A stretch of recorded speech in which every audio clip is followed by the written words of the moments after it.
And now I must deal with the ambulances, plural, involved in the Tippit shooting. The official story is that Ambulance 602 fetched J.D. Tippit on 10th Street and took him to Methodist Hospital. Pretty simple. And if we look at the radio traffic, police radio traffic, as represented by this transcript from the John McAdams webpage, we can see that the official story seems to be true, according to this. 602 responds to the call on 10th Street. Code 5 means he's en route. Code 6 means he's arrived. Code 5 at 1:18 or so says he is on his way again to the hospital, presumably. And he tries to get in contact with the dispatcher a couple times in the 1:19 minute, but the dispatcher is very busy at that moment and he does not respond. And then at 1:22 we hear from Ambulance 602 again, where Ambulance 602 says that he is in service. Now this is a somewhat odd transmission because generally the units will say 602 clear when they've returned to service, and they will say 602 out when they are out of service. So when 602 arrived at the hospital, he should have said 602 out at Methodist. We don't have a message like that, but it seems that 602 in service means 602 clear, because clear means return to service. So at 1:22, it seems as if the ambulance has completed its task, dropped off the patient, and is now ready for another call. Now, Clayton Butler is the official story's ambulance driver for Ambulance 602. And when he was interviewed in 1964, he said, "On the way to the hospital, I finally let them know it was a policeman." He's apparently talking to the police department, he thinks, but this is not on the radio recording we have. The record shows that Butler called into the funeral home at 1:26 p.m. to say he had reached the hospital. It doesn't say what record shows that. Presumably this is the ambulance service records at Dudley Hughes. So he might have used the telephone inside the hospital. You could say this would be consistent with him being out at 1:22, not in service, as the radio recording says. So it could be that he arrived at the hospital at 1:22, which would seem to be a reasonable arrival time, and then that once he got inside the hospital, perhaps he called the Dudley Hughes funeral home to say that he had arrived at the hospital. But to the HSCA a few years later, he said, "From the time we received the call in our dispatch office until Officer Tippit was pronounced dead at Methodist Hospital was approximately 4 minutes." Now, this 4-minute time is interesting because that 4-minute time corresponds perfectly to the 1:22 in-service call. Now, I don't think we should obsess on holding Clayton Butler to the minute 15 years later when he's talking to the HSCA. But I think it's interesting that he mentions the 4 minutes, because that 4 minutes corresponds to when he's on the radio again, apparently returning to service.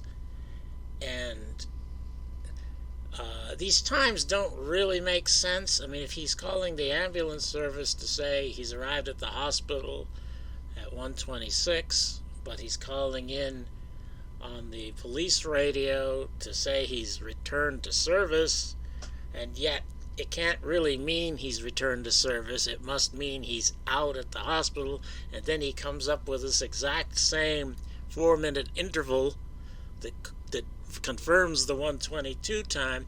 To me, this seems very weird. It doesn't make sense, and yet he's got an exact 4-minute time that apparently corroborates the 122 transmission. So to me, this seems suspicious. By itself, it doesn't prove anything. It could be just some legitimate confusion, but it doesn't seem right. And in the same HSCA interview in, I think it's 1978, something like that, he also says this: "We were given permission from the Dallas Police Department to move Officer Tippit's body to Parkland Memorial Hospital for an autopsy. Upon arrival at Parkland Hospital, all streets leading into the hospital were barricaded and manned by uniformed officers," and so on. So the context that this provides means that Clayton Butler, supposedly the ambulance driver of Ambulance 602, did not return to service for quite a long time. He stayed with Tippit at Methodist Hospital until Tippit was removed from Methodist Hospital and taken to Parkland Hospital for the autopsy. I don't know how much time, there's no specific time on that I can find, but I think we're talking him being out of service for more than an hour here. So this message at 122, assuming everything is on the level, cannot possibly mean what apparently it says. It does not mean he's returned to service. It must mean, if it all makes sense, it must mean that he's out at Methodist Hospital and nothing more. But that's not what the transmission says. The transmission says in service.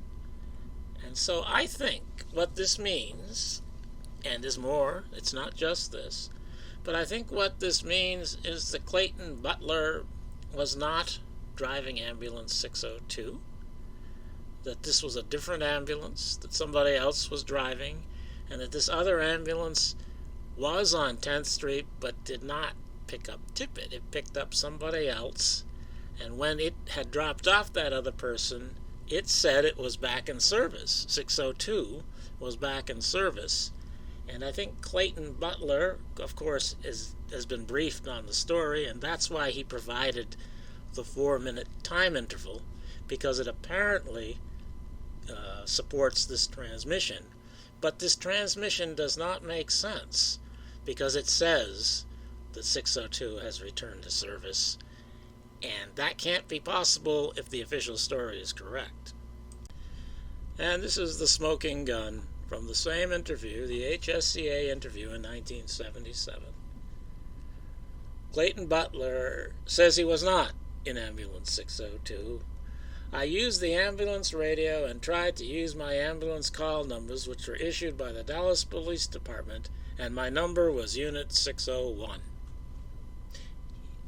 It's 15 or 14 years later, and you can argue, well, maybe he doesn't remember which ambulance he was driving, and maybe that would be a good argument if this is all there was.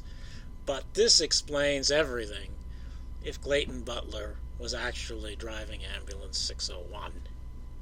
And so I consider this a smoking gun in the context of all the other evidence. Maybe that contradicts the definition of a smoking gun, I don't know. But it's the breakthrough realization that Clayton Butler was not driving Ambulance 602, the ambulance that went to pick up the officer on 10th Street. He was driving Ambulance 601. And one of the things this explains, that Butler was not driving the ambulance on 10th Street, one of the things it explains is his lack of knowledge of the Tippit scene. This is also from the HSCA interview. In 1963, there was a white old-style framed house approximately 2 rooms wide with a covered front porch on the front of the house. This house has since been demolished and replaced with a large apartment complex. At the present time, the approximate location would be, and he's talking about where Tippit was shot, would be from the second window from the east in the present apartment complex. This puts it much closer to Denver than Patton. Well, if you're familiar with the geography of the case, we know that the Tippit shooting was at 10th and Patton. It was much closer to Patton than it was to Denver. Butler says exactly the wrong thing here, and I don't think this is something you would forget 14 years later if you went to pick up the body of the officer shot by the guy that killed the president. I think you'd remember where you picked him up. You would remember it was closer to Patton than it was to Denver. But Butler says it was closer to Denver. And I think that means that he was not there to pick up the police officer.